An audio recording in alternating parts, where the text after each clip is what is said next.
तूने मेरे को मौत दे देता, तू उसको नहीं देता। गरीब रो रो कैसे मर जाता है। ओ मेरा बेटा, मैं कैसे जीऊंगी तेरे बिना।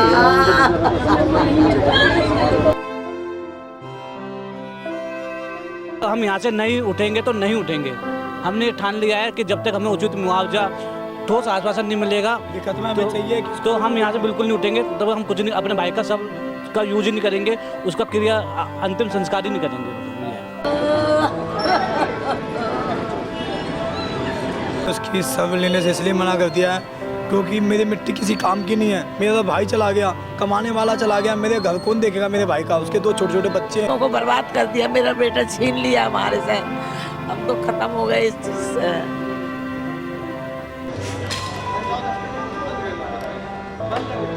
सर मुझे इंसाफ चाहिए और कुछ नहीं।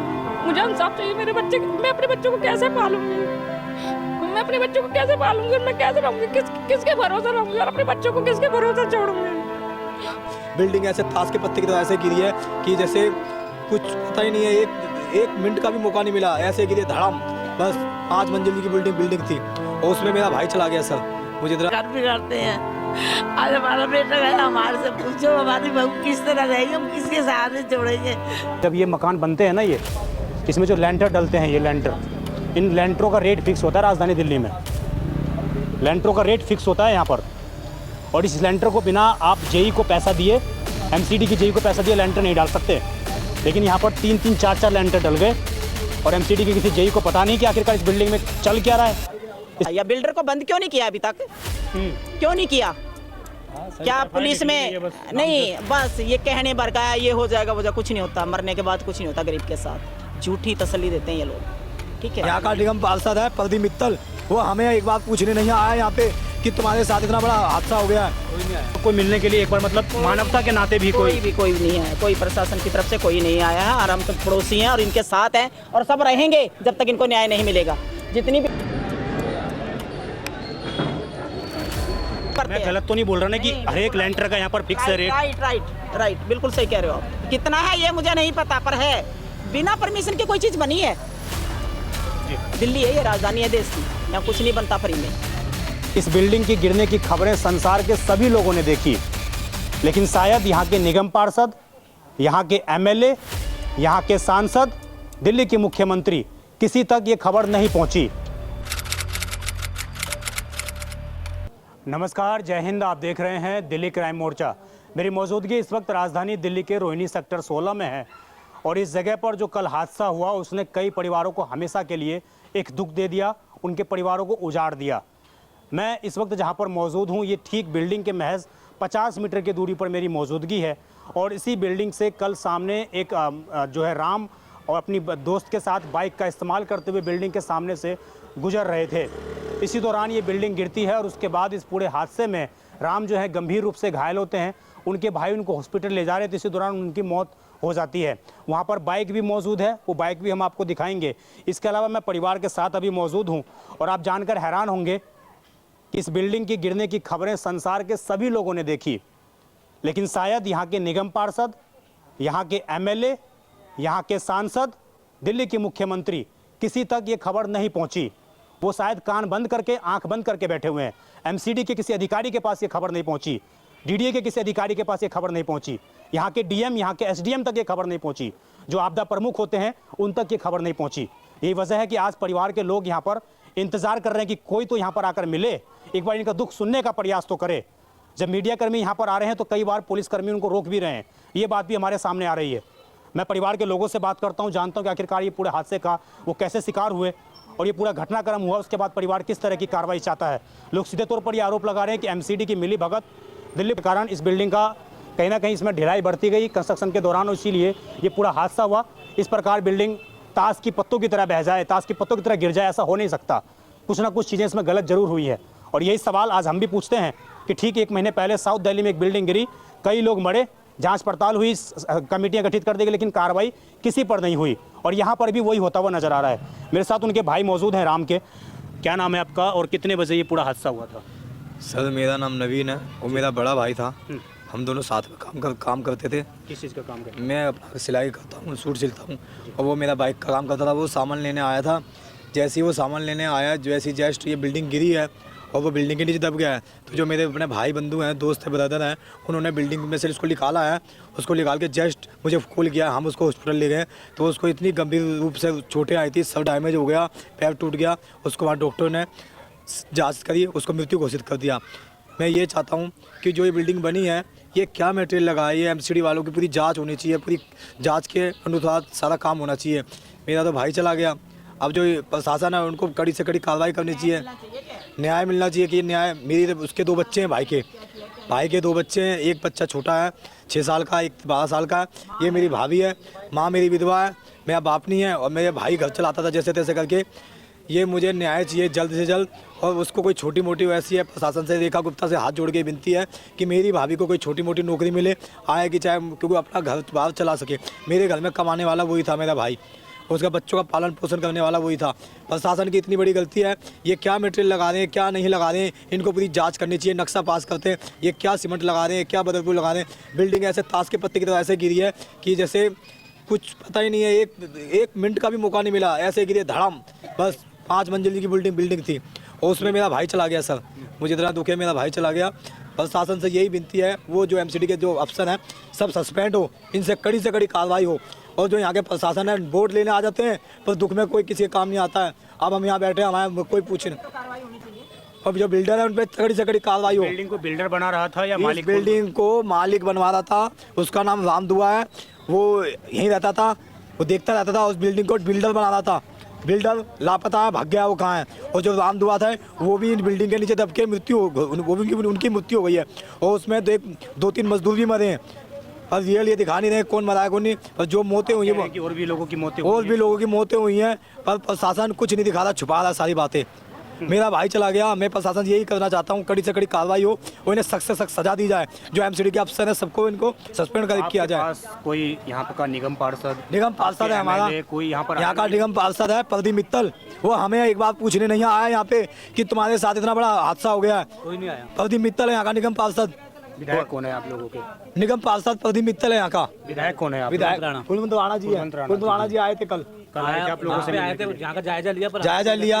बाकी व्यक्तिगत रूप से हमें कोई सहायता मिली है, पर सहायता नहीं मिली है हमें कोई चीज़ से कि स्कूल हमारी भाभी को कोई सहारा मिलेगा, कोई नौकरी मिलेगी, इसके बच्चे अच्छे स्कूल में पढ़ेंगे। क्योंकि हम ये चाहते हैं, इसका भविष्य कमाने वाला एक था, अगर वो नहीं है, अब कौन इसका पेट को पालेगा, कौन बच्चे पालेगा इसके।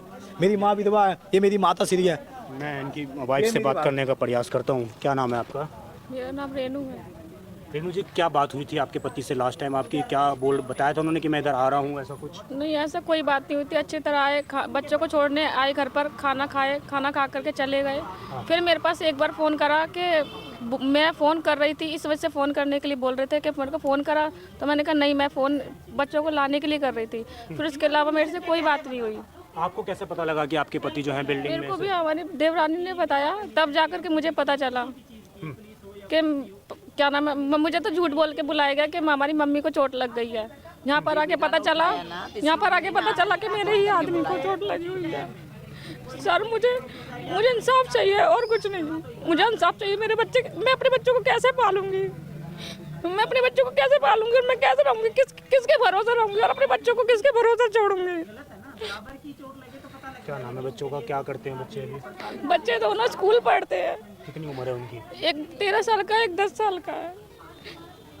कोई आप लोगों से सहानुभूति, बिल्डिंग का कोई मालिक, ओनर कभी मिलने आया अभी तक कि हम आपके साथ हैं? कोई नहीं मिलने आया हमसे। इसको जिम्मेदार मानते हैं आप इस पूरे प्रशासन को?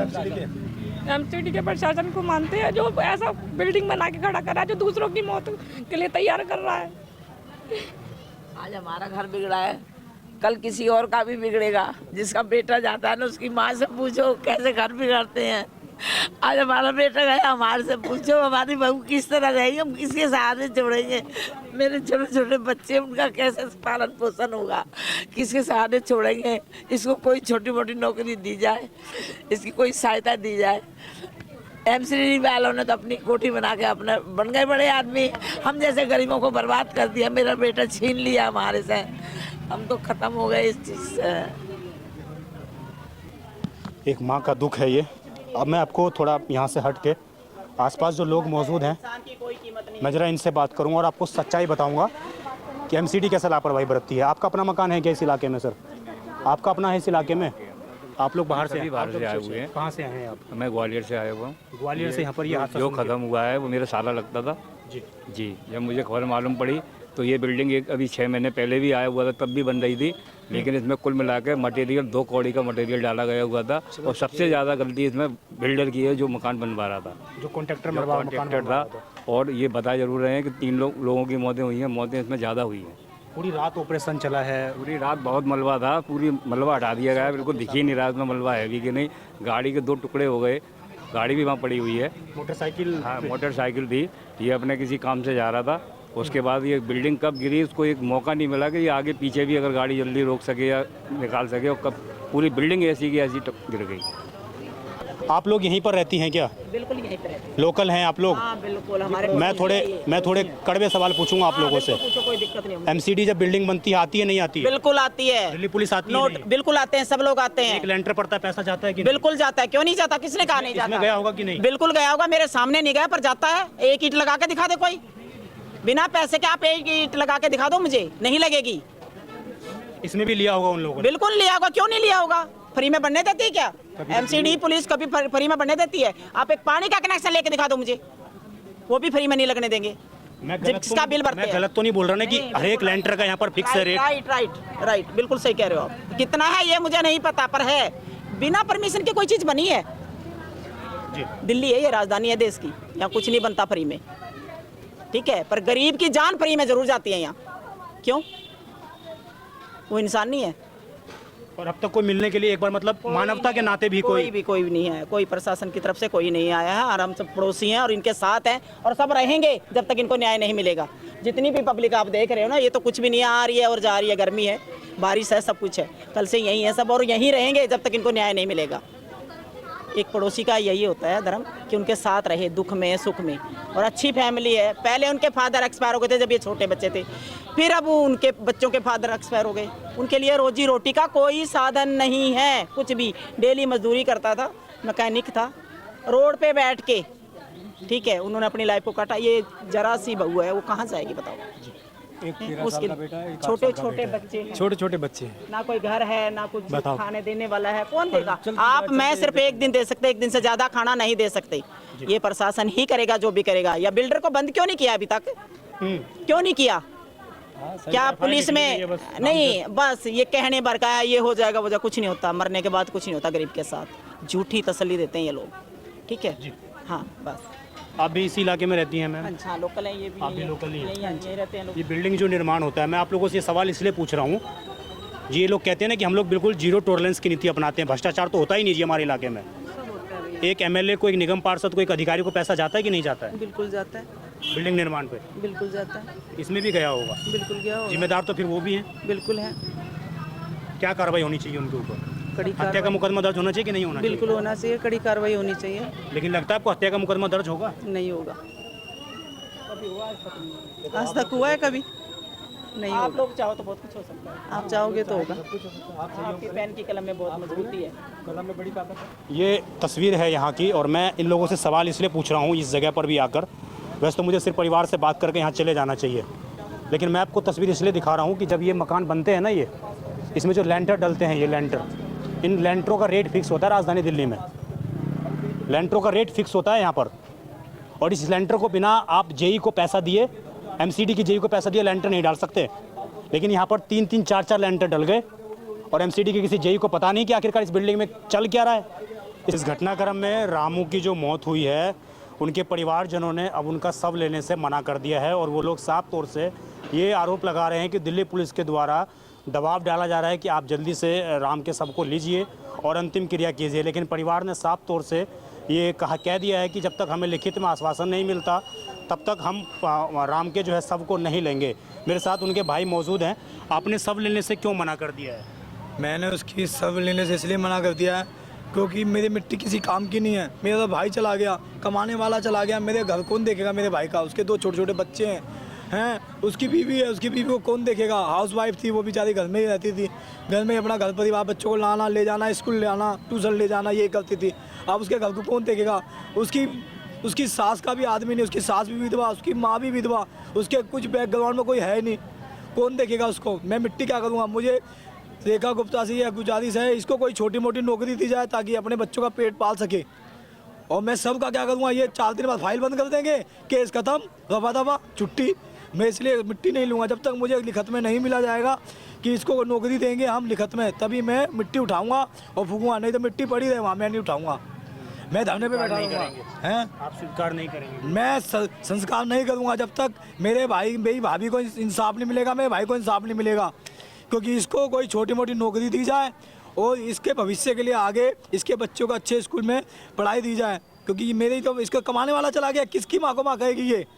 इसका तो कमाने वाला चला गया, इसकी ना माँ का, ना इसका बाप, ना इसके सास ससुर।